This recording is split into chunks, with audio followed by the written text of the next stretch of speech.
In the summer of 1947, something crashed in the desert near Roswell, New Mexico. Something the US military initially called a flying disc. For a brief moment, the world held its breath. Newspapers exploded with the story, and millions believed that we were no longer alone in the universe.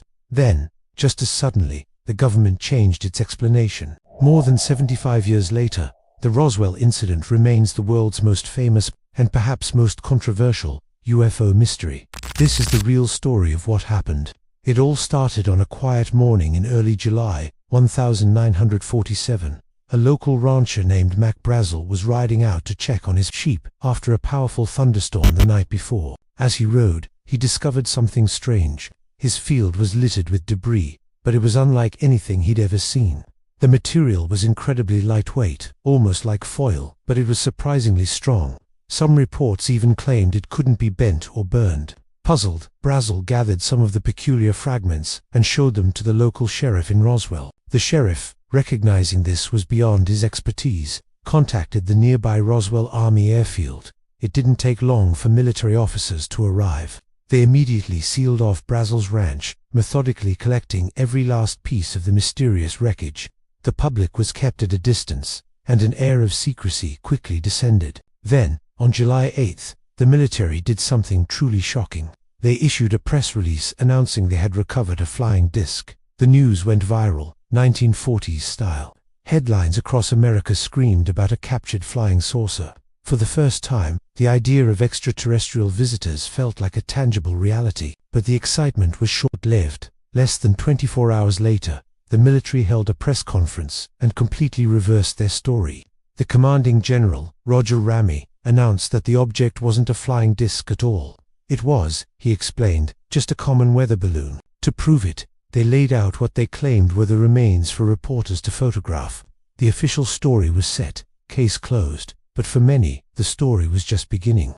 Something about the military's sudden U-turn felt suspicious. Eyewitnesses in Roswell who had seen the original debris insisted that the material shown at the press conference was not the same. They remembered a strange, unearthly metal that would spring back into shape, and some even recalled seeing bizarre, hieroglyphic-like symbols etched onto the fragments.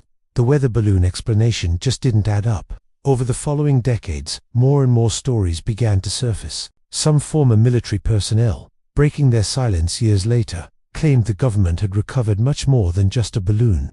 They spoke of unusual objects and even non-human bodies being secretly transported from the crash site to secure military bases, with the most persistent rumor pointing to a top-secret location, known as Hangar 18 at Wright-Patterson Air Force Base in Ohio. In the 1990s, in response to growing public pressure, the U.S. Air Force released 2 detailed reports to finally put the Roswell mystery to rest. They explained that the wreckage was from a top-secret Cold War initiative called Project Mogul. This project used high-altitude balloons equipped with sensitive microphones to try and detect sound waves from Soviet nuclear bomb tests. The strange, durable materials, they said, were simply components of these experimental balloons. And what about the alleged alien bodies? The Air Force explained those away as misidentified memories of crash test dummies that were used in high-altitude parachute tests in the area during the 1950s. But for UFO researchers and believers, these official explanations only created more questions. They argued that Project Mogul wasn't secret enough to warrant such an intense and immediate cover-up. They pointed to inconsistencies in the military's statements over the years, the strange disappearance of all the original debris, and the way credible eyewitness testimonies were consistently dismissed or ignored. For them, Roswell wasn't just an isolated incident. It was the beginning of a massive, ongoing government effort to hide the truth about unidentified aerial phenomena. Whether the Roswell incident was caused by a weather balloon, a secret spy project, or something from another world, its impact is undeniable. It launched modern UFO culture, inspiring countless books, movies, and TV shows. It fueled decades of private investigations, conspiracy theories, and official inquiries. Even today, as the US government itself begins to acknowledge the existence of unidentified aerial phenomena, the mystery of what really happened in that New Mexico desert in 1947 is far from over. So, what do you think? Was it just a balloon, a secret military test, or was it the day our world changed forever? Perhaps, after all this time, the truth is still out there. Thanks for watching, and if you enjoyed this dive into one of history's greatest mysteries, don't forget to like, subscribe, and hit that notification bell for more.